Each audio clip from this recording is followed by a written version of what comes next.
Hello guys, my name is Amit और आपका स्वागत है एटीएफ एस्पिरेंट्स में। ये नया चैनल हमने बनाया था और इसका पहला वीडियो जो है वो बहुत ही इम्पोर्टेंट एक एग्ज़ाम से रिलेटेड है, जो कि होगी यूपीएससी द्वारा कंडक्ट की जाने वाली ईपीएफओ ऑर्गेनाइजेशन के लिए असिस्टेंट प्रोविडेंट फंड कमिश्नर की एग्ज़ाम, एपीएफसी की एग्ज़ाम। इसका जो लास्ट नोटिफिकेशन आया था वो आया था 2015 में। ठीक है, 2015 में नोटिफिकेशन आया था और जनवरी 16 में ये एग्ज़ाम जो है वो कंडक्ट की गई थी और 170 इसमें पोस्ट आई थी। ठीक है, इसमें जो आप यहाँ पर देख रहे हो, इसका जो डिवीज़न था, अनरिजर्व्ड के लिए 78 पोस्ट थी, ओबीसी के लिए 54 थी, एससी एसटी इन सभी के लिए ये डिवीज़न था, लेकिन टोटल 170 पोस्ट इसमें थी। और ये जब नोटिफिकेशन आया था उस टाइम तक जो है जो पे स्केल जो है मैट्रिक्स वाला नहीं अनाउंस हुआ था। तो ये जो इसका पे स्केल है वो लेवल 10 वाला है। ठीक है, अगर आप 7th पे कमीशन में मैट्रिक्स देखोगे तो जो लेवल 10 है उसकी ये पोस्ट है, ग्रुप ए सर्विस ये है। ठीक है, 5400 पे ग्रेड पहले वाले के हिसाब से आप इसको बोल सकते हो। ठीक है, क्वालिफिकेशन जो नीडेड थी लास्ट टाइम, उसमें जो मैंडेटरी क्वालिफिकेशन है वो है रिकॉग्नाइज्ड यूनिवर्सिटी की एक डिग्री होना ज़रूरी है। डिज़ायरेबल का मतलब जो होता है वो ज़रूरी नहीं होता है। जैसे ईएसआईसी का जो अभी नोटिफिकेशन आया उसके अंदर जो डेप्यूटी डायरेक्टर की जो पोस्ट है उसके अंदर मैंडेटरीली जो है आपको एक्सपीरियंस होना चाहिए 3 साल का, लेकिन इसमें ऐसा कोई मैंडेटरी नहीं है।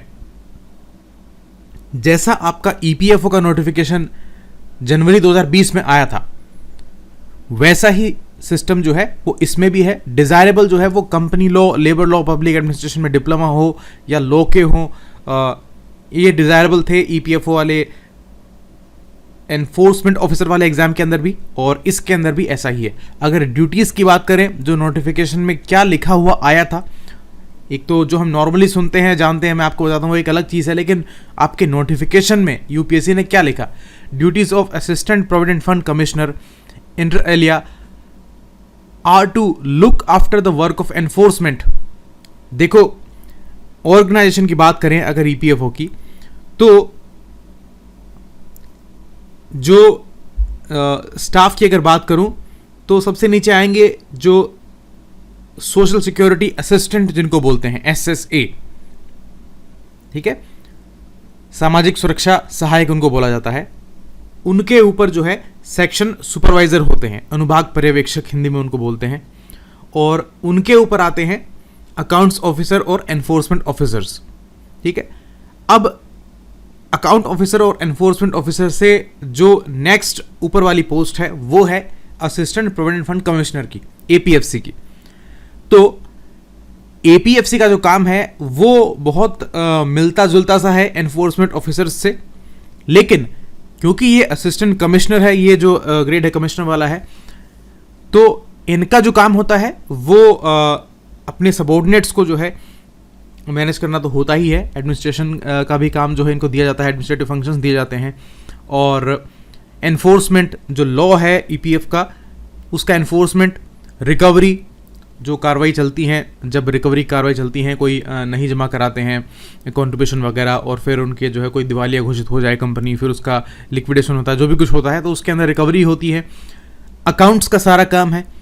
तो जैसे अकाउंट्स ऑफिसर होते हैं वैसे ही उनके ऊपर जो है एसी अकाउंट्स भी होते हैं, असिस्टेंट कमिश्नर, उनको अकाउंट्स पेंशन उसी तरह से बांटे जाते हैं जैसे कि अकाउंट्स ऑफिसर्स को दिए जाते हैं। जो ईपीएफओ के एग्जाम में जो last exam enforcement officer, account officer की हुई है, उसी तरह से इसमें भी डिवीजन होता है, लेकिन ये जो है उसके ऊपर वाली पोस्ट है और लेवल 10 की पोस्ट है। जो एनफोर्समेंट ऑफिसर वाली है वो लेवल 8 की पोस्ट है।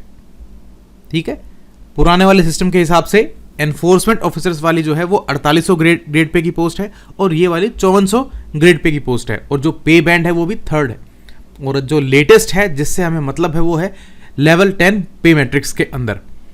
तो ये इनका काम है। तो इसका मतलब ये है कि ये एक ऐसी अपॉर्चुनिटी है, ऐसा एक एग्ज़ाम है जिसके अंदर आप सिंगल स्टेज का एग्ज़ाम देते हो, वो भी एमसीक्यूज़ वाला एग्ज़ाम है, और उसके अंदर अगर आपने अच्छा परफॉर्म किया तो सीधा आप उसके बाद इंटरव्यू देने यूपीएससी में जाओगे और वहाँ आपका सिलेक्शन होता है। तो इसका मतलब ये है कि एक सिंगल स्टेज वाले रिटन टेस्ट को देकर, जो कि डिस्क्रिप्टिव भी नहीं है, उससे आप असिस्टेंट कमिश्नर जो है वो ईपीएफओ में बन सकते हैं। सहायक भविष्य निधि आयुक्त इसको हिंदी में बोला जाता है। तो कहने का मतलब ये है कि शायद ही कोई इस तरह का एग्ज़ाम जो है वो दूसरा होता है जिसमें ग्रेजुएशन अलाउड हो और सिंगल स्टेज का एग्ज़ाम हो और आप सीधे असिस्टेंट कमिश्नर जो हैं वो बन जाएं। इसलिए ये बहुत बड़ी अपॉर्चुनिटी है। अब इसमें कितनी वैकेंसीज आएंगी, ठीक है, लगभग इसके बराबर सी ही आएंगी जो ये लास्ट थी, इससे कुछ ज़्यादा कुछ कम भी हो सकती हैं, लेकिन पहले से कुछ भी बताना जो है वो पॉसिबल नहीं है, क्योंकि ये सब चीज़ें जो हैं वो अंडर कंसिडरेशन चल रही हैं। डिपार्टमेंट को बहुत नीड है, ये बात बिल्कुल क्लियर है, और जैसा लेबर कोड्स में आया है कवरेज बढ़ाया जाएगा, ईपीएफओ का भी बढ़ेगा काफ़ी ज़्यादा, और इंडिविजुअल मेंबर्स जो हैं उनको भी इसमें अलाउ किया जा सकता है बहुत जल्दी, इसलिए इसका कवरेज तो बढ़ेगा ही। और ये बहुत ही इम्पोर्टेंट एक ऑर्गेनाइजेशन है सोशल सिक्योरिटी के लिए, इसलिए भी इसके ऊपर जो फोकस है वो बढ़ेगा और ज़्यादा, इसलिए नीड बहुत ज़्यादा है। जैसे एनफोर्समेंट ऑफिसर्स की बहुत ज़्यादा नीड है, वैसे ही एपीएफसीज की भी नीड जो है वो काफ़ी बड़ी है।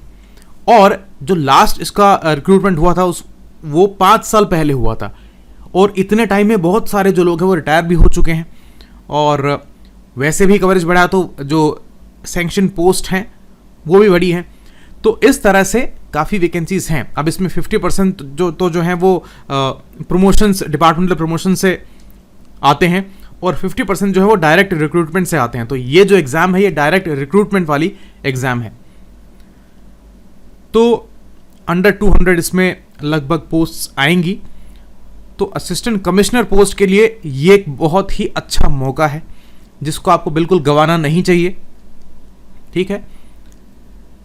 अब हम डिस्कस करेंगे जो इसका पेपर आया था वो कैसा आया था, क्या क्या सेक्शंस जो हैं उसमें पूछे गए थे, और नोटिफिकेशन के अंदर जो सिलेबस है उसके रिगार्डिंग हम अलग से एक वीडियो में डिस्कस करेंगे। लेकिन इसमें मैं आपको पहले जो है सिलेबस समझाने से पहले मैं क्वेश्चन पेपर दिखाना चाहता हूं, क्योंकि सबसे पहली जो एक स्टेज होती है ना किसी के लिए भी, वो ये जानना ज़रूरी है कि ये किस बारे में है, ये मैटर जो है, ये एग्ज़ाम है किस बारे में है, ये कोई चैलेंज है किस बारे में है, और उसको किस तरह से आपके सामने रखा गया है।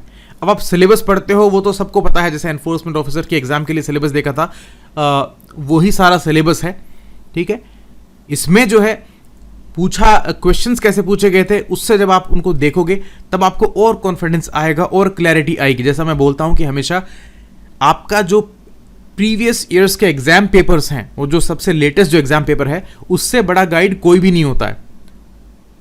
टीचर आपको पढ़ने में हेल्प करेगा, समझने में हेल्प करेगा, लेकिन कंपटीशन है, ये कोई कोर्स नहीं है, ये कंपटीशन है, कंपटीशन का एग्जाम है।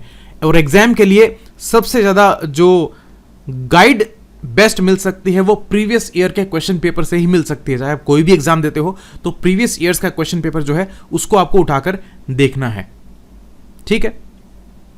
अब हम बात करेंगे जो क्वेश्चन पेपर आया था। अब ये जो है क्वेश्चन पेपर था, ये उसका पहला पेज है। जैसा कि यूपीएससी के अधिकतर एग्जाम्स में आप देखते हो, जनरल एबिलिटी टेस्ट जो है ये है, और जो कैटेगरीज होती हैं, जो कोड्स अलग अलग दिए गए हैं ABCD, ये उसमें A वाला था। तो यूपीएससी की वेबसाइट पर ये पेपर दिया हुआ है। प्रीवियस ईयर्स के जो क्वेश्चन पेपर्स हैं वो लगभग आपको यूपीएससी की वेबसाइट के ऊपर PDF फॉर्म में मिल जाएंगे। अब देखो, इसमें 120 क्वेश्चंस जो हैं वो पूछे गए थे, 120, और सभी इक्वल मार्क्स के थे। मैक्सिमम मार्क्स पेपर के 100 बता रखे थे। तो एक तो कहने का मतलब ये है कि सेम वैसा ही पैटर्न है जैसा आपने EPFO को एनफोर्समेंट ऑफिसर का एग्जाम दिया था। इसमें जो है मैक्सिमम मार्क्स 100 बताए हैं, तो उस हिसाब से जो है इक्वल हो जाएंगे मार्क्स, एक से भी कम का एक क्वेश्चन हो गया। लेकिन जो नेगेटिव मार्किंग है वो उसी सेम पैटर्न पर 1/3 होगी। ठीक है, 1/3 उसमें नेगेटिव मार्किंग होने वाली है। तो 2 घंटे का पेपर, 120 क्वेश्चंस, सेम वैसा ही पैटर्न जैसा कि एनफोर्समेंट ऑफिसर के एग्जाम में हुआ। आगे देखिए, क्वेश्चंस को देखते हैं कि किस किस टाइप के क्वेश्चंस आए हुए हैं। पहला क्वेश्चन आप देख रहे हो, सिंपल इंग्लिश का क्वेश्चन था। ठीक है, I gave him a piece of my mind, इसका मीनिंग आपको पता होना चाहिए। नेक्स्ट जो है, ब्लू ब्लड का जो एक फ्रेज यूज किया जाता है, एक्सप्रेशन जो होता है ब्लू ब्लड एरिस्टोक्रेट वाला, वो क्वेश्चन था। एकदम सिंपल, मतलब कि कहने का मतलब ये है कि ये जो क्वेश्चंस हैं, ये जैसे आप बैंक की भी एग्जाम देते हो, एसएससी का एग्जाम आप देते हो, या कोई रेलवे का एग्जाम देते हो, कोई भी देते हो, उसके अंदर ये चीज़ें बहुत ही कॉमन है, बहुत ही सिंपल हैं जो पूछी गई हैं। तो ये इंग्लिश से क्वेश्चन है। तीसरा भी इंग्लिश से ही है। चौथा भी बैलेड का मीनिंग पूछा है। पांचवा प्लेजरिज्म का मीनिंग पूछा है। कितने सिंपल ये क्वेश्चंस हैं। छठा जो है राइवलरी, ये भी वही इंग्लिश से है। सातवां जो है ये भी इंग्लिश से ही है, एकदम सिंपल क्वेश्चन है। आठवां भी वहीं से डायडैक्टिक का मीनिंग पूछा है। नेक्स्ट देखो, ये वही वाला आ गया, ये भी इंग्लिश से है। 10वां जो है वो भी इंग्लिश से ही है। तो 10 क्वेश्चन जो है वो सिंपल इंग्लिश के आए हैं। अब इक्वल मार्क्स के क्वेश्चन हैं और 10 आपके सामने हैं, बिल्कुल सिंपल वाले हैं, एकदम ही सिंपल वाले हैं। मतलब कि आप जो सिंपल कंपटीशन एग्जाम के लिए 10th लेवल की इंग्लिश पढ़ते हो, उसी से ही ये क्वेश्चंस आए हुए हैं। कोई स्पेशल तैयारी इसके लिए नहीं करनी है। जो आप एनफोर्समेंट ऑफिसर के एग्जाम के लिए करते आए हो, सेम वैसा ही पैटर्न है और वैसे ही आपको इंग्लिश पढ़नी है। तो ये एक के बाद एक दूसरा जो मौका आपको मिल गया है, अगर उसमें आप फेल हुए हैं तो उससे बड़ा मौका आपको इसमें मिलेगा। नेक्स्ट देखो, 11th जो है वो हिस्ट्री से आया है। अब थोड़ा सा एक डिफरेंस ये रहता है कि ये जो एपीएफसी का एग्जाम है, इसके अंदर जो आपका जीएस है वो थोड़ा ज़्यादा यूपीएससी वाला आ जाता है। कई बार जो है वर्ल्ड हिस्ट्री के भी क्वेश्चन एक आधे डाल देते हैं और आपके जियोग्राफी वगैरह के भी डाल सकते हैं। ठीक है, थोड़ा सा पैटर्न जो है वो मोर लाइक सिविल सर्विस है, जीएस का जो पैटर्न है। एनफोर्समेंट ऑफिसर के एग्जाम के अंदर जो क्वेश्चंस आए हैं वो आप सिविल सर्विस के पैटर्न पे नहीं मान सकते हो। मतलब मैच तो करता है वो, लेकिन जैसे हिस्ट्री के कोई और एग्जाम होते हैं एमएचए का, जैसे इंटेलिजेंस वाला ब्यूरो वाला होता है या कोई और होते हैं, उनके अंदर भी वैसे ऐसे क्वेश्चंस देखे जाते हैं जो हिस्ट्री के एनफोर्समेंट ऑफिसर वाले में पूछे गए थे। ये एपीएफसी है, असिस्टेंट कमिश्नर की पोस्ट है, तो थोड़ा सा सिविल सर्विस वाला जो है हायर लेवल इसमें पूछा जा सकता है। लेकिन फिर भी जो हम जिस लेवल पे तैयारी कर रहे थे, जैसे मैंने कोर्स बनाया था ईपीएफओ का जिससे काफ़ी क्वेश्चन आए थे, और जो वीडियोस मैंने बनाए लास्ट में, तो जिस लेवल से हम पढ़ रहे थे ये पूरा उससे कवर होता है, उस लेवल से ये कवर होता है जो लेवल क्वेश्चंस का पूछा गया। नेक्स्ट आप देखो, ये भी जो है हिस्ट्री से ही रिलेटेड है और मीनिंग पूछा है सिंपल कि a branch of scholarship that flourished in Europe particularly from the 15th to the 18th century and was devoted to the appreciation, chronicling and classification of historic and non-organic relics, monuments and old texts refer to। अब आपने अगर किसी subject की history जो है उसको वो भी नहीं पढ़ा, तो यहाँ पर लॉजिक लगा कर भी आप सिंपली इसको कर सकते हो। स्त्री धन का मीनिंग पूछा है। ठीक है, ये जीएस से भी हो गया, और ये आपका जो आर्ट एंड कल्चर का क्वेश्चन है वो भी आप समझ सकते हो, उससे भी आप इसको ले सकते हो कि ये वहां से आया है। इसके बाद देखिए, स्टेट और यूनियन टेरिटरीज का नंबर पूछा है। एकदम ही सिंपल क्वेश्चन था, बिल्कुल ही सिंपल क्वेश्चन था। उसके बाद वेस्टर्न घाट के बारे में पूछा है कि कौन सा करेक्ट नहीं है। अब ये जो है 15 का नोटिफिकेशन था और उससे पहले कुछ करंट अफेयर्स में ये इसके इश्यूज रहे थे काफ़ी ज़्यादा। उस टाइम जो है वेस्टर्न घाट के ऊपर यूपीएससी क्वेश्चन पूछता था। सिविल सर्विस के एग्जाम के अंदर भी बार बार क्वेश्चन जो है वेस्टर्न घाट और ईस्टर्न घाट इनके ऊपर आते रहते थे। तो ये उसी लाइन में था, आप इसको जो है जनरल नॉलेज समझ सकते हो, करंट अफेयर्स। तो ये करंट अफेयर्स से मेनली ये क्वेश्चन आया था। नेक्स्ट है अयोध्या किस रिवर के ऊपर लोकेटेड है। करंट अफेयर्स में भी रहता है, आपका जीके के हिसाब से भी आपको पता होना चाहिए जो इम्पोर्टेंट सिटीज़ हैं इंडिया के अंदर, जो बड़ी सिटीज़ हैं, मेट्रो सिटीज़ हैं या कल्चरल सिटीज़ हैं, जो बड़ी इंपॉर्टेंट सिटीज़ हैं, हिस्टोरिकल सिटीज़ हैं, वो कहाँ कहाँ लोकेटेड हैं। ये तो एक नॉलेज आपको होना ही चाहिए। अगर आप ऑल इंडिया लेवल के किसी एग्जाम में बैठते हो तो ये तो आपको नॉलेज होना ही चाहिए, चाहे वो सिलेबस में आपको दिया हो चाहे नहीं दिया हो, इतना तो आपको सिंपली पता होना चाहिए। सबको पता है अयोध्या सरयू रिवर के जो है तट पे बसा हुआ। तो ये इतना सिंपल क्वेश्चन था। तो ज्योग्राफी से भी जो क्वेश्चन जो हैं वो थोड़े इसमें आते हैं, जो कि एनफोर्समेंट ऑफिसर के एग्जाम में नहीं आते हैं। खिलाफत कमेटी, महात्मा गांधी का सजेशन, एकदम सिंपल, सब कुछ हमने पढ़ा है। आगे हम जो है फुल फ्लेजेड तरीके से इसको पढ़ेंगे। तो इसका एक फ़ायदा बहुत अच्छा है इस एग्ज़ाम का, कि आपका जो सिविल सर्विस का अगर आप प्रिपेयर कर रहे हो तो इसके और उसके तैयारी में कोई डिफरेंस नहीं होगा। जब हम जीएस पढ़ रहे होंगे या करंट अफेयर्स पढ़ रहे होंगे, कोई भी डिफरेंस उसमें नहीं होने वाला है। तो दोनों की जो है तैयारी आपकी होगी जब आप इसका प्रिपरेशन कर रहे होगे। और एनफोर्समेंट ऑफिसर के एग्जाम से एक बात और क्लियर हो गई है कि जैसा कि कोर्स के शुरुआत में मैंने 1 साल पहले स्टूडेंट्स को बोला था एक बात, कि आप जीएस पे, करंट अफेयर्स पे, मैथ्स, इंग्लिश पे ज़्यादा ध्यान देना, और जो स्पेसिफिक पोर्शन है लेबर लॉस, अकाउंटिंग, उस पे जो है ध्यान अब देना। लेकिन उसके पढ़ाई के चक्कर में आप जीएस को, करंट अफेयर्स को, इंग्लिश, मैथ्स, मेंटल एबिलिटी, इनको इग्नोर मत करना। और वो की वो चीज़ जो है वो 1.5 साल बाद हुई है, जो मैं पहले शुरुआत में बोली थी, बीच में भी मैंने कई बार बोली थी, क्योंकि स्टूडेंट्स मुझे बार बार ये बोलते थे कि बाकी सब हम कर लेंगे, हमें तो स्पेसिफिक पोर्शन पढ़ना है, अकाउंटिंग, लेबर लॉज और सोशल सिक्योरिटी का। अब सोशल सिक्योरिटी तो मोर और लेस जो है वो करंट अफेयर्स बेस्ड ही है, लेकिन अकाउंटिंग और लेबर लॉज जो है वो थोड़ा स्पेसिफिक था, जिससे क्वेश्चन पिछली बार ज़्यादा आए थे लेकिन इस बार कम आए हैं। लेकिन अगर आप देखो, उस बात के ऊपर ध्यान दो कि जीएस, करंट अफेयर्स और मैथ्स, इंग्लिश आपका स्ट्रॉन्ग अगर है तो आप इस एग्जाम के अंदर आराम से पार कर जाओगे। तो वही बात सेम इसके अंदर भी है, यही रहेगी जब तक एग्जाम होता है, तब तक यही जो है ओपिनियन मेरा रहेगा। क्योंकि अधिकतर जो स्टूडेंट्स हैं वो किसी और कंपटीशन एग्जाम की तैयारी कर रहे होते हैं और वो इसका पेपर देते हैं, क्योंकि ये रेगुलर एग्जाम्स नहीं है।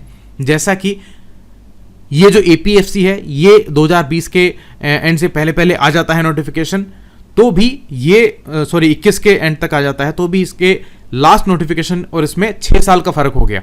ऐसे ही एनफोर्समेंट ऑफिसर के एग्जाम में हुआ था। नेक्स्ट देखो, know India programme, current affairs का क्वेश्चन था। इसके बाद देखो पैरामीटर पूछा है, ये सिंपल मैथ्स का जो अर्थमेटिक 10th लेवल तक का होता है उसी से ही क्वेश्चंस आते हैं, तो इसकी तैयारी भी थोड़ी आपको करनी है। नेक्स्ट है सेज के बारे में, स्पेशल इकोनॉमिक जोन्स, ये किसके लिए डेवलप किए जाते हैं। तो एकदम सिंपल क्वेश्चन है, मतलब इससे सिंपल क्या पूछेंगे आपसे, एकदम छोटी सी चीज़ ही पूछी है, तो काफ़ी सिंपल हो गया ये। नेक्स्ट आप देखो तो इसमें एंशिएंट हिस्ट्री से क्वेश्चन आया है। वैसे एनफोर्समेंट ऑफिसर के सिलेबस में एंशिएंट हिस्ट्री, मिडिवल हिस्ट्री जो है वो नहीं थी, लेकिन उससे भी क्वेश्चन जो है एक आधा पूछा गया है। लेकिन इसमें तो आपको पढ़ना ही पढ़ना है, क्योंकि ये सिविल सर्विस वाला ही पैटर्न है एक तरह से। और जो सिविल सर्विस का सिलेबस इस तरह से डिसाइड होता है कि भाई जो इतनी बड़ी पोस्ट पे कोई जाएगा तो उसको इतना नॉलेज होना ही चाहिए, ठीक है। उसको इंडिया का पास्ट भी पता होना चाहिए, उसको इंडिया की जियोग्राफी भी पता होनी चाहिए, उसको इंडिया के इश्यूज भी पता होने चाहिए, उसको इंडिया के एनवायरमेंटल इश्यूज भी पता होने चाहिए, करंट अफेयर्स तो पता होने ही होने चाहिए, गवर्नेंस का सारा स्ट्रक्चर है, प्लान्स है, स्कीम्स है, इनका एक नॉलेज जो है वो होना चाहिए। वही डिमांड इसके अंदर भी है। बस एक बहुत ही अच्छी बात यह है कि उसके लेंदी प्रोसेस की तरह इसके अंदर लेंदी प्रोसेस नहीं है, एक ही एग्जाम है, सीधा फिर इंटरव्यू है, ठीक है। एज वाला जो इशू है, लास्ट नोटिफिकेशन तक जो है 35 साल की एज तक जो है हर बच्चा इसका एग्जाम दे सकता था। इस बार शायद ये 32 हो सकता है, इसके अच्छे चांसेस हैं, लेकिन मैं श्योरिटी से नहीं कह सकता हूं ये बात, क्योंकि अभी तक ये डिसाइडेड हुई नहीं है। लेकिन ये सुनी सुनाई बात है कि 35 से इसको कम करने की बात है, ठीक है। बाकी जो रिलैक्सेशंस हैं कैटेगरी वाइज वो तो रहेंगे ही, लेकिन खैर उससे हमें ज़्यादा मतलब है नहीं, वो जब नोटिफिकेशन आएगा तो ये बात क्लियर हो जाएगी। और उससे पहले हमें ये समझना जरूरी है कि एग्जाम किस तरह का है। आप इसको अप्रोच कर सकते हो, नहीं कर सकते हो, करना चाहिए नहीं करना चाहिए, किसी चीज़ के ऊपर टाइम दो कि नहीं दो। सबसे बड़ी बात आज ये है, हर स्टूडेंट मेरे से एक बात पूछ रहा है या सभी टीचर से ये बात पूछता है कि सर कौन से एग्जाम पे फोकस करें, हम ये एग्जाम भी दे रहे हैं, हम वो एग्जाम भी दे रहे हैं, क्योंकि बेचारे स्टूडेंट्स की बहुत मजबूरी है। इस एज के अंदर इतनी अनसर्टेनिटी होती है और कोई भी एग्जाम इतना सिंपल है नहीं। आप आज कोई भी एग्ज़ाम देने जाइए, छोटे से छोटा एग्ज़ाम दोगे तो उसमें बहुत कंपटीशन है। लायक से लायक बच्चे जो हैं उसका एग्ज़ाम दे रहे हैं और बहुत सारे चैलेंजेस होते हैं। ऐसे में एग्ज़ाम्स पे फोकस करना भी ज़रूरी है और ना ही आप एक एग्ज़ाम के पीछे लग सकते हो, क्योंकि कोई गारंटी तो होती नहीं है, कंपटीशन है। इसलिए कुछ जो है प्रायोरिटाइज करना पड़ता है।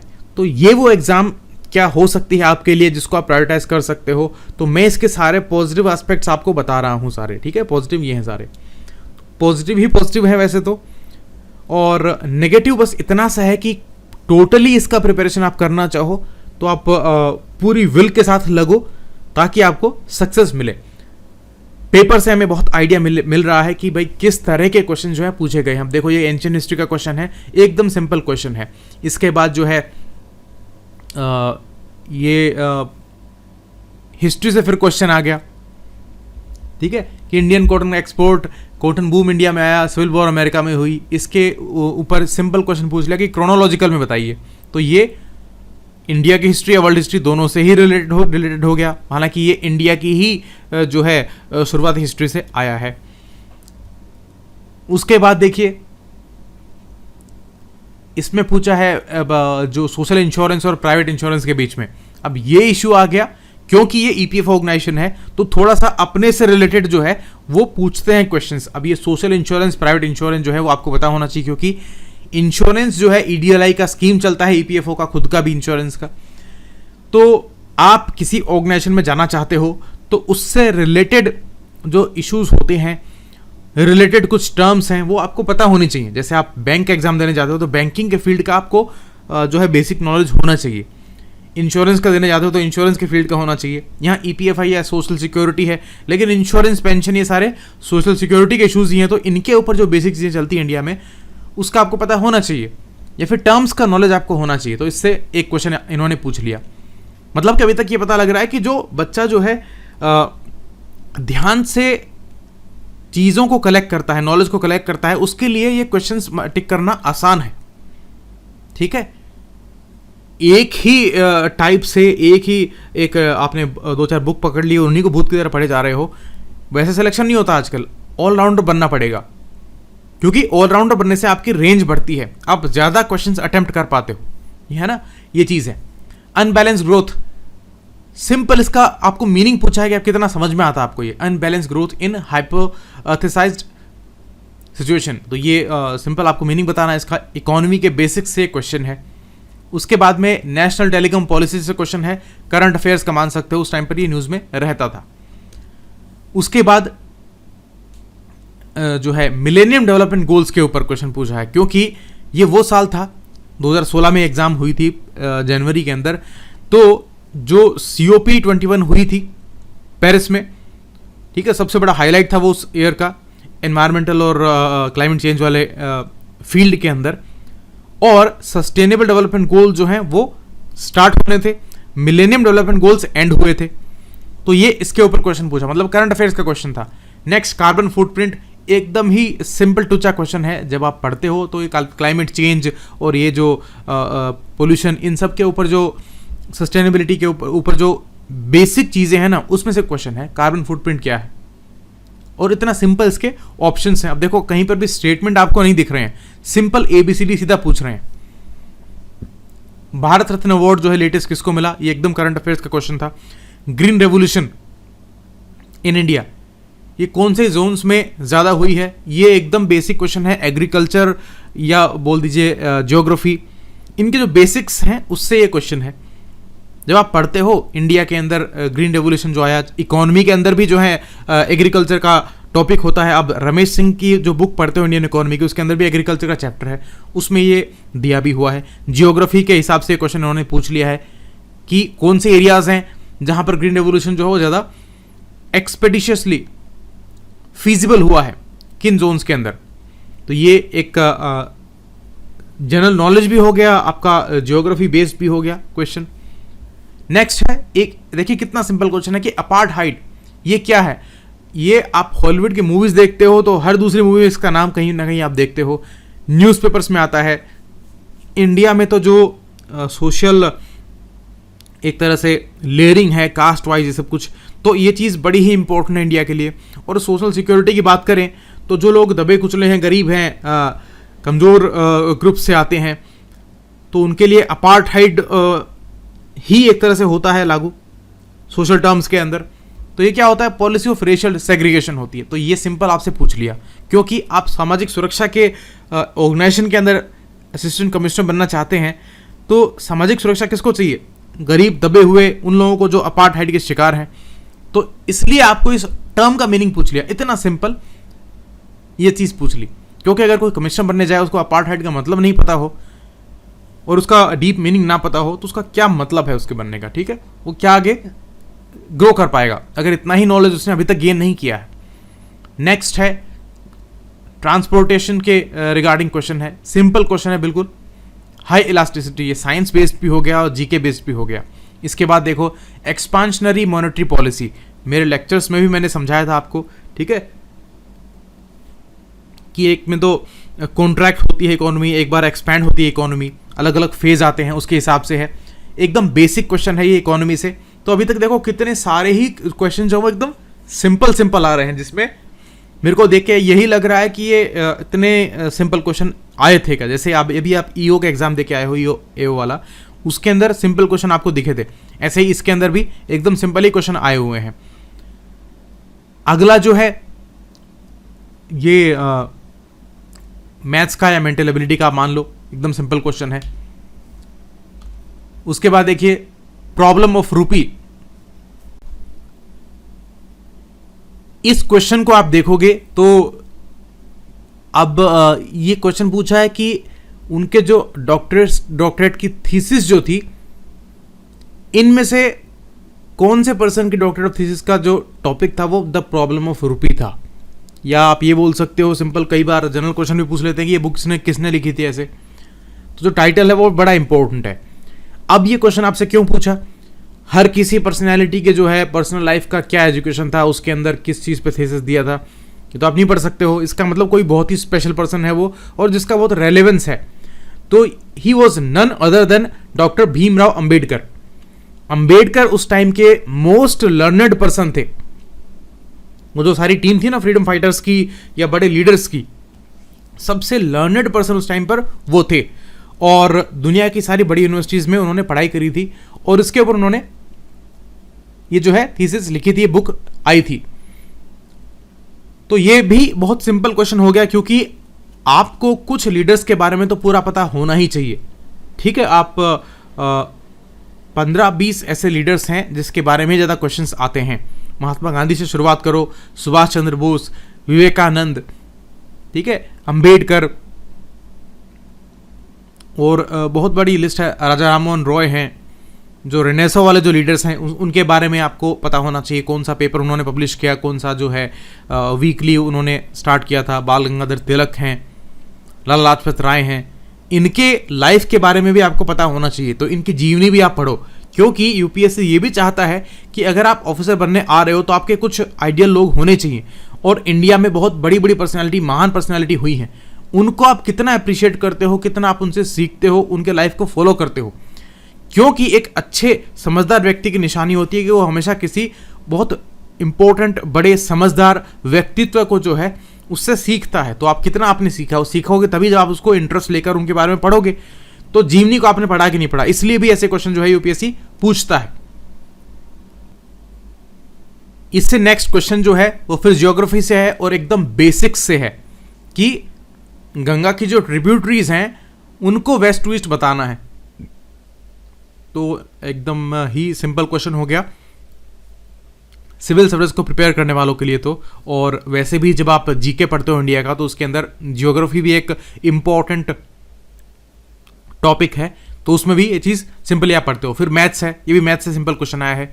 उसके बाद ये एक और क्वेश्चन आया है जो कि आपकी न्यूमेरिकल एबिलिटी को ही चेक कर रहा है, और वही अर्थमेटिक है 10th लेवल तक का, ये कुछ भी हाई फाई नहीं है। उसके बाद कॉन्स्टिट्यूशन ऑफ इंडिया के बारे में क्वेश्चन है, तो ये बेसिक पॉलिटी से क्वेश्चन आ गया, एकदम ही बेसिक क्वेश्चन आ गया, लक्ष्मीकांत से बाहर कुछ नहीं पूछा गया है। नेक्स्ट है, जब गवर्नमेंट ओनरशिप को डाइल्यूट किया जाता है किसमें, पब्लिक सेक्टर अंडरटेकिंग के अंदर, तो वो क्या होता है? तो सिंपल बात है, डिसइन्वेस्टमेंट होता है, क्योंकि बहुत बड़ा प्लान इसी का चल रहा है, और 2016 में जो है इसके लिए टारगेट्स बनने स्टार्ट हो गए थे। बड़ी बातें होती थी उस टाइम पर कि कितना जो है इनके स्टेक्स बेचने चाहिए, नहीं बेचने चाहिए, बेचा जाए ना बेचा जाए। डाईपैम जो एक अलग ही डिपार्टमेंट की तरह स्टार्ट किया गया, तो करंट अफेयर का भी हो गया, इकोनॉमी का भी हो गया, और इंडिया के करंट सिचुएशन के ऊपर भी क्वेश्चन था। ये बहुत ही सिंपल क्वेश्चन था, निहायत ही सिंपल क्वेश्चन था। उसके बाद right to free and compulsory education के ऊपर एकदम बेसिक क्वेश्चन, जो हमें पता ही होना चाहिए, करंट अफेयर्स में रहता है और हर जगह हम पढ़ते हैं, पॉलिटी में भी पढ़ते हैं, ठीक है। 6 से 14 साल के बच्चों के लिए जो एजुकेशन का है क्राइटेरिया, उसके ऊपर क्वेश्चन था। उसके बाद में बात करें तो फिर पॉलिटी से सिंपल क्वेश्चन आया है, प्राइम मिनिस्टर राज्यसभा, इसके बारे में कि भाई मेंबर होते हैं क्या राज्यसभा के, और क्या उनका रोल रहता है, उसके ऊपर सिंपल क्वेश्चन आया। फिर से जो है इंडियन कॉन्स्टिट्यूशन के ऊपर ही एकदम बेसिक क्वेश्चन आया। ये हिस्ट्री और पॉलिटी दोनों का ही कॉमन टॉपिक है, ये वाला जो कॉन्स्टिट्यूशनल हिस्ट्री है इंडिया की, ठीक है। जो मैंने कुछ वीडियोस बनाए थे मेरे ATF अक्रॉस द फेलियर वाले चैनल के ऊपर, उसमें शुरुआत में पॉलिटी के अंदर इन क्वेश्चंस के बारे में मैंने डिस्कस किया था। मलीमत कमेटी किसके लिए आई थी, तो ये भी एक फेमस इशू है, ठीक है। आफ्टर इंडिपेंडेंस जो इंडिया में बड़े चेंजेस आए हैं, जो कुछ बड़ी कमिटीज बनी हैं, कौन कौन से फील्ड में कौन कौन सी बातें हुई हैं, उसके ऊपर ये सिंपल क्वेश्चन था। तो ये जो है वैसे भी करंट अफेयर्स में रहा है ये इशू, इसलिए ये क्वेश्चन वहां पूछा गया था, उस टाइम पर रहा था ये। और प्रोविडेंट फंड स्कीम के डिसएडवांटेजेस के बारे में इन्होंने पूछा आपसे, तो ये आपका बेसिक नॉलेज, एकदम ही बेसिक जो इकोनॉमी का आपको नॉलेज होना चाहिए, तो उसका एक क्वेश्चन था एक्चुअली, इन्फ्लेशन के ऊपर ही बेस्ड था। नेक्स्ट है ये जो जेनेटिकली इंजीनियर्ड प्लांट्स होते हैं, साइंस टेक का क्वेश्चन है, बेसिक साइंस का क्वेश्चन भी है। बायोटेक्नोलॉजी जो है वो बेसिक साइंस का ही एक टॉपिक हो गया, जिसके बारे में बेसिक नॉलेज आपको होना चाहिए, तो ये उससे क्वेश्चन आया। उसके बाद GNP के ऊपर क्वेश्चन आया है, जो इकोनॉमी का पहला चैप्टर है उसके ऊपर। मतलब कि ये अभी तक 46 क्वेश्चंस हम देख चुके हैं, 120 में से 46 चल रहे हैं, और अभी तक कोई ऐसा क्वेश्चन नहीं आया है जो हमारी पहुंच से बाहर हो, जिसको हम ये देखें कि भाई ये कहाँ से पढ़ें, कहाँ से आ जाएगा, पता ही नहीं है। ऐसा क्वेश्चन अभी तक नहीं दिखा हमें। नेक्स्ट है थियरी ऑफ डिस्ट्रीब्यूशन, ये आप बेसिक पढ़ते हो सोशल इश्यूज में, इकोनॉमी में, हर जगह, मेनली इकोनॉमी से था ये। और नेक्स्ट है ये जो है फैक्टर ऑफ प्रोडक्शन, और उसकी डिमांड जो है वो डिराइव डिमांड कैसे होगी, इससे क्वेश्चन पूछा है। तो ये थोड़ा सा इकोनॉमी के अंदर थोड़ा सा स्पेसिफिक टॉपिक से आ गया है ना।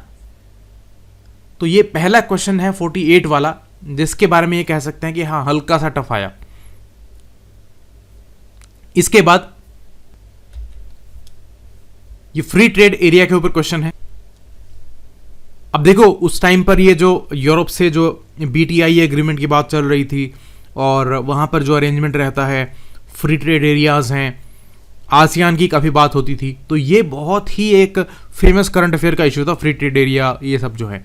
तो इसके ऊपर इन्होंने क्वेश्चन पूछ लिया, तो वो नॉलेज होना ही चाहिए। अब डेली कोई द हिंदू न्यूज़पेपर पढ़ता है, इंडियन एक्सप्रेस न्यूज़पेपर पढ़ता है, तो उसके लिए बहुत ही कॉमन चीज़ें हैं जो डेली बेसिस के ऊपर सामने आती थी। तो उस पर क्वेश्चन था एकदम सिंपल, करंट अफेयर से मान लो, इकोनॉमी से मान लो, कैसे भी मान लो। एक फॉरेन इन्वेस्टमेंट प्रमोशन बोर्ड जिसको अबॉलिश कर दिया गया, उसके ऊपर क्वेश्चन उस टाइम पर ये था, उसकी काफ़ी बात चल रही थी, डिस्कशन इसके ऊपर चल रहा था, तो इस पर क्वेश्चन पूछ लिया।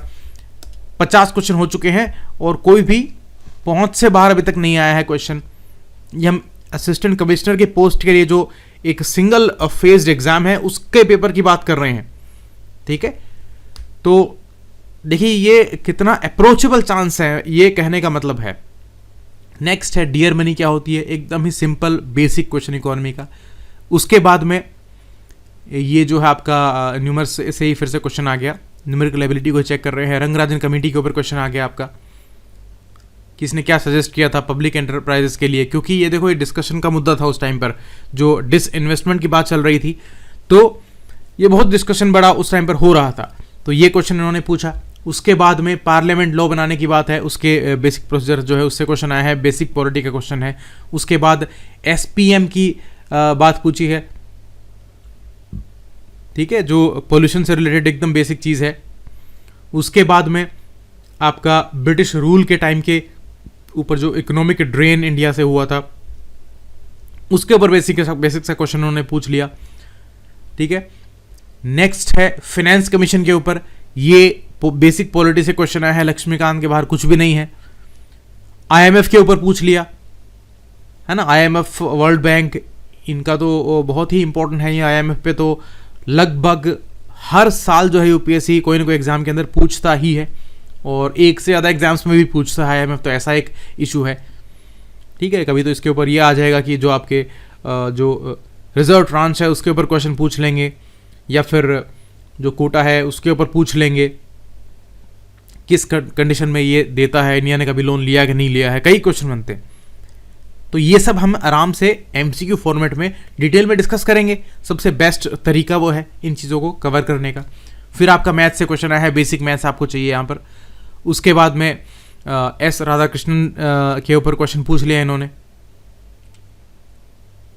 कि आज़ादी के बाद में जस्ट इनको बनाया गया था तो किस पोजीशन के ऊपर इनको बिठाया गया था, तो ये एकदम सिंपल क्वेश्चन हो गया। अब आज़ादी से पहले का भी इंपॉर्टेंट है, और जैसा मैंने बताया कि थोड़ा सा सिविल सर्विस ओरिएंटेड रहता है ये, तो उसमें पोस्ट इंडिपेंडेंस का भी पूछते हैं, तो ये फेज़ बड़ा ही इंपॉर्टेंट है। वैसे भी नेहरू के एंड तक का जो फेज़ है वो बड़ा ही ज़्यादा, पोस्ट इंडिपेंडेंस के लिए एक अलग फेज़ है वो, उसके बाद में एक अलग फेज़ स्टार्ट होता है, और फिर इंदिरा गांधी वाला जो टाइम है ये सब है। उसके बाद राजीव गांधी वाला जो टाइम है, जब लाइसेंस राज वाला जो एक दशक था और बड़ा ही बदनाम दशक वो रहा था उस मामले में। उसके बाद 90s के बाद एक अलग फेज स्टार्ट होता है जब इकोनॉमिक लिबरलाइजेशन 91 में स्टार्ट हुआ। तो इस तरह से बटी हुई है पोस्ट इंडिपेंडेंस की हिस्ट्री भी, तो उससे क्वेश्चन इन्होंने पूछा है। नेक्स्ट देखो, एकदम सिंपल क्वेश्चन है, 20 लड़कियां 30 लड़के क्लास में हैं, रिस्पेक्टिव एवरेज मार्क्स हैं। फिर ये पूछा भाई मेंटल एबिलिटी मैथ्स दोनों से ही ये क्वेश्चन मान सकते हो आप। उसके बाद में फिर से जो है वही मैथ्स से क्वेश्चन आ गया, एसिड रेन जो है वो क्यों होती है, एकदम बेसिक साइंस का क्वेश्चन, पोल्यूशन का क्वेश्चन है ना, एनवायरनमेंट का क्वेश्चन, किसी भी सेक्शन में एकदम बेसिक चीज़ है। इससे सिंपल क्या होगा। नेक्स्ट है डीएनए फिंगरप्रिंटिंग जो है उसका वो टेक्निक जो है किसके डिटेक्शन के लिए यूज़ होती है ये। उसके बाद में यहाँ फिर से आपका जो है ये मेंटल एबिलिटी का क्वेश्चन आया है।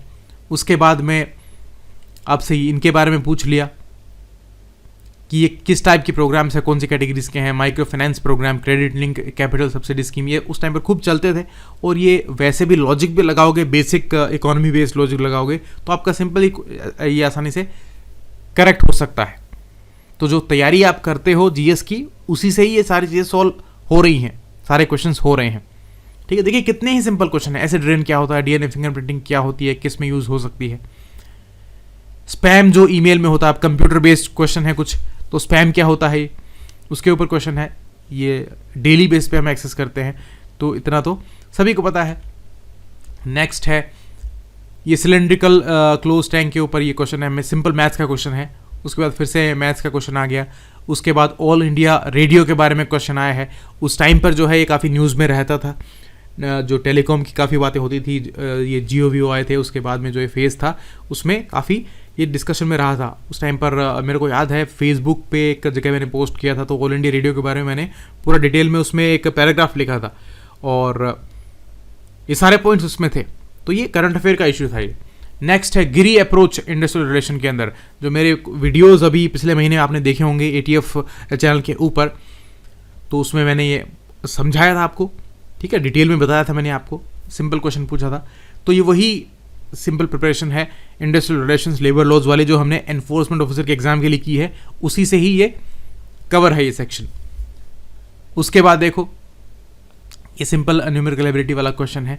उसके बाद में एफडीआई इनफ्लोज के बारे में आपसे क्वेश्चन पूछा गया है, ठीक है, क्योंकि ये इकोनॉमी के अंदर हम पढ़ते हैं कि ट्रेंड क्या रहा है आफ्टर 91, क्योंकि ये 25 साल हुए थे 16 में 1991 को, और उस टाइम पर क्या है कि एक इवैल्यूएशन आ रहा था कि 25 साल में हमने क्या अचीव किया, क्या जो कंडीशंस जो हैं वो बेटर हुई हैं, कहाँ पर ग्रोथ नहीं आई, कहाँ पर आई है।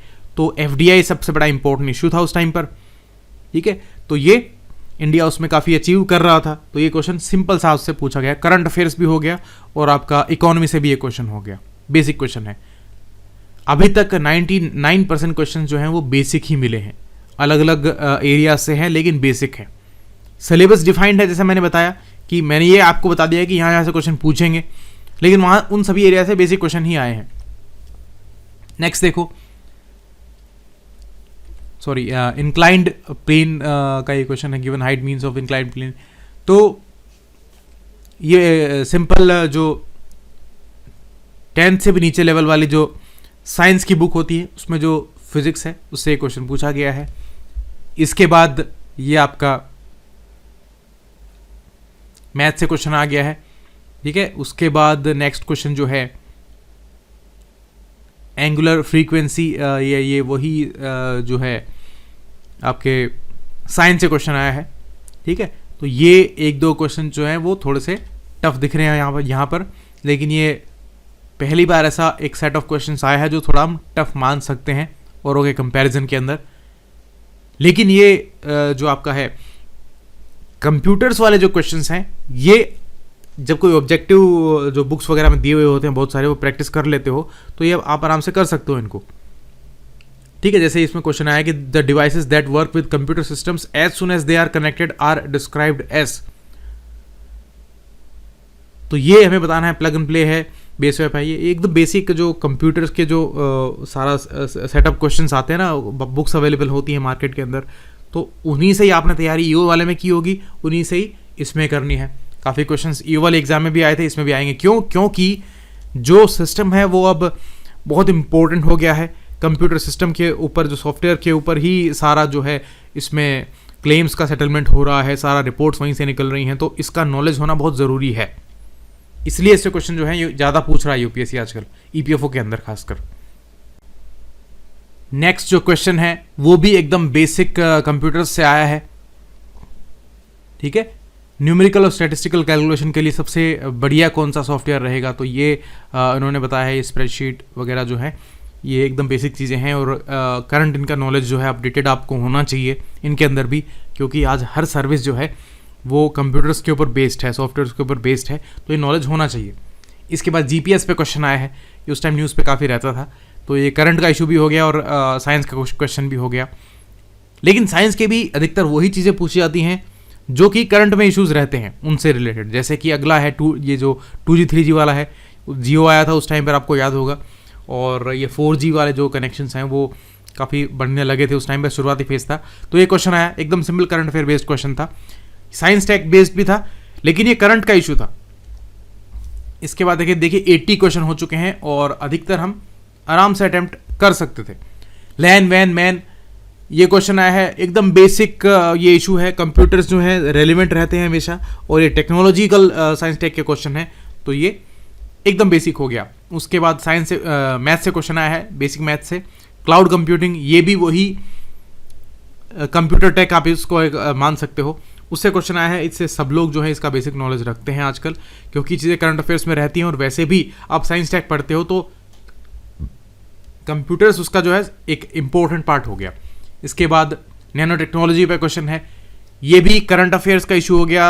एडवांस्ड साइंस का क्वेश्चन हो गया, करंट बेस्ड साइंस जो है उसका क्वेश्चन हो गया, क्योंकि अगर आपसे ये पूछे कोई कि इंडस्ट्रियल रेवोल्यूशन 4.0 क्या है, तो उसकी बात हर जगह हो रही है कि भाई पहले वाला जब इलेक्ट्रिसिटी का इन्वेंशन हुआ उसके बेसिस के ऊपर इंडस्ट्रियल रेवोल्यूशन आया। उसके बाद जो है आपका जब ये सर्किट्स ट्रांजिस्टर्स ये सब आए, फिर हुआ, फिर कंप्यूटर्स के ऊपर हुआ, और अब जो है सारा रोबोटिक्स और आर्टिफिशियल इंटेलिजेंस उसके ऊपर बेस्ड आ रहा है, तो वो 4.0 है।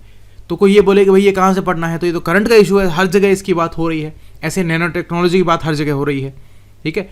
हर दिन जो है हर नेक्स्ट डे हम देखते हैं कि इन्वेंशन की कोई बात आई है कि नैनो चिप बना रहे हैं, नैनो रोबोट्स बना रहे हैं। नैनो क्या है, अब नैनो क्या चीज़ होती है, कितना साइज़ होता है वो मीटर्स में, 10 टू पावर कौन सा लगेगा, ये क्वेश्चन पूछ सकते हैं आपसे। जैसे अभी ईओ वाले एग्जाम में इन्होंने पूछा कि हाइड्रोजन एटम की कितनी साइज़ होती है, तो माइक्रोमीटर, एंगस्ट्रम, ये सब नॉलेज आपका होना चाहिए, है ना। ये साइंस भी है और आपका टेक्नोलॉजी भी है। नेक्स्ट है लार्ज हेड्रोन कोलाइडर। उस टाइम पर ये बहुत न्यूज़ में रहता था, तो सिंपल इससे क्वेश्चन पूछा गया, ठीक है, सर्न जो है। उसके बाद में ये अगला क्वेश्चन बेसिक कंप्यूटर से आया था कि मेथड ऑफ कम्युनिकेशन जो होते हैं उससे क्वेश्चन पूछा गया है।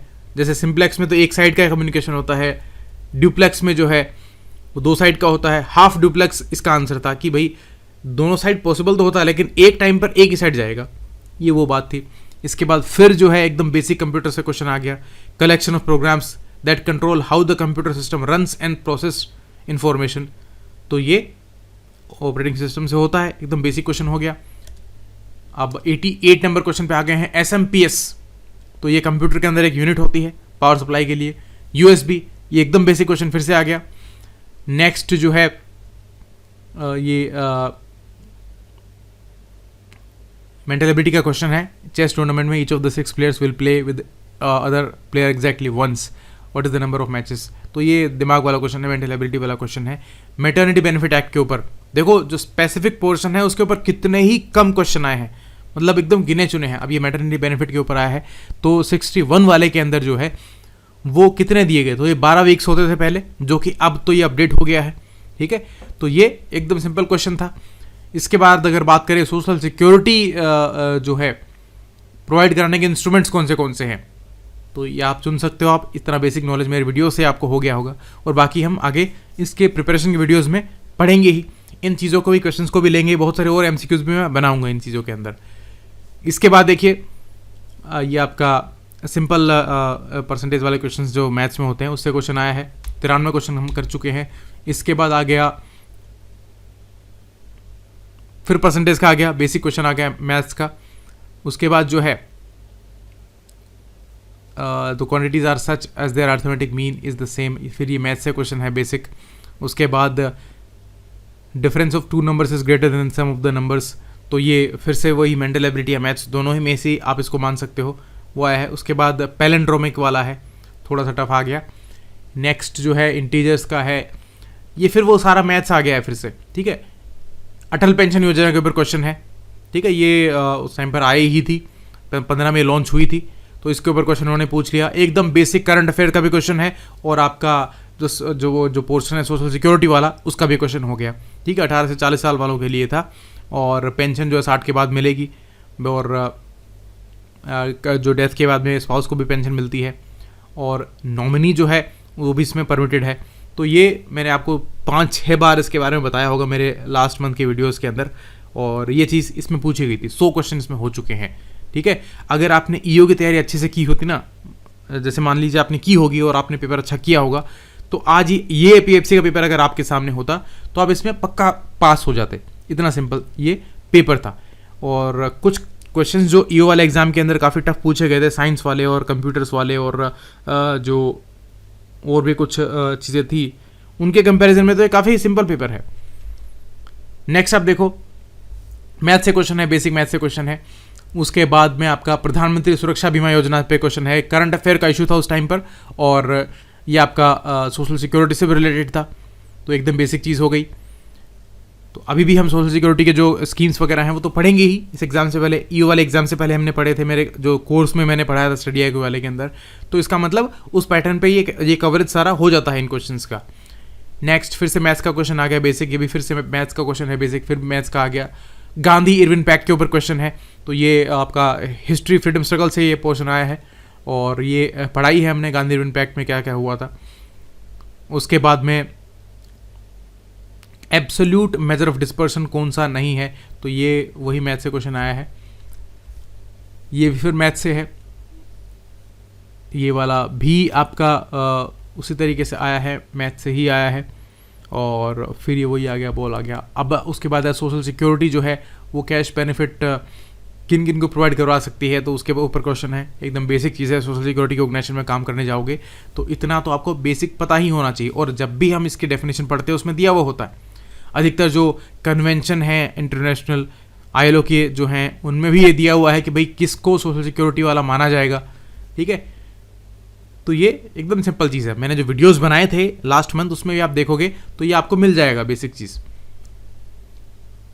उसके बाद ये मैथ से आ गया, फिर मैथ से आ गया ESI एक्ट के बारे में क्वेश्चन पूछा है। बेसिक क्वेश्चन है एकदम ही, जिसको बोल सकते हैं सोशल सिक्योरिटी के एरिया में शुरुआती पहले क्वेश्चन जो आप देख पढ़ते हो एकदम जनरल वाले, वहाँ वैसा क्वेश्चन ही हो गया। उसके बाद में प्रधानमंत्री जीवन ज्योति बीमा के ऊपर क्वेश्चन पूछ लिया, एकदम ही सिंपल, मतलब करंट अफेयर जिसने एक बार भी आंख के नीचे निकाला होगा ना इस एग्जाम में, उसका ये पास हो गया होगा। उसके बाद में ये है, ठीक है। फिर ये आपसे स्टेटमेंट देकर और ये पूछ लिया है, ये पॉलिटी से आया है, ये इकोनॉमी से आया है, ठीक है। एकदम सिंपल सिंपल, मतलब 120 क्वेश्चन हो गए हमारे सामने, और 90+% जो क्वेश्चंस हैं वो सिंपलर साइड से हैं।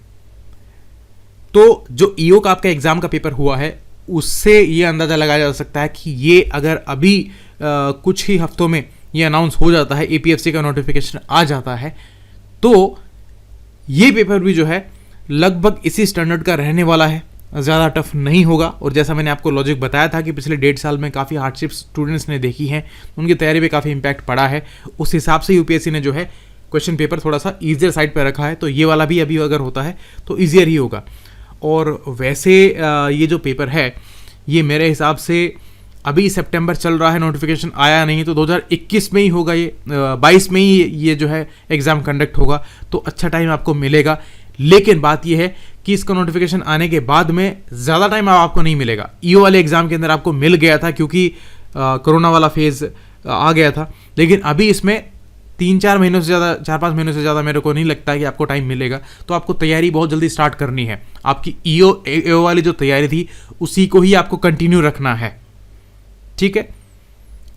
अब इसके सिलेबस और उसके स्ट्रेटेजी के रिगार्डिंग जो है नेक्स्ट वीडियो मेरा होगा, और सिविल सर्विस के प्रिपरेशन के साथ में इसको कैसे हम लेके चलेंगे उसके रिगार्डिंग नेक्स्ट वीडियोस होंगे।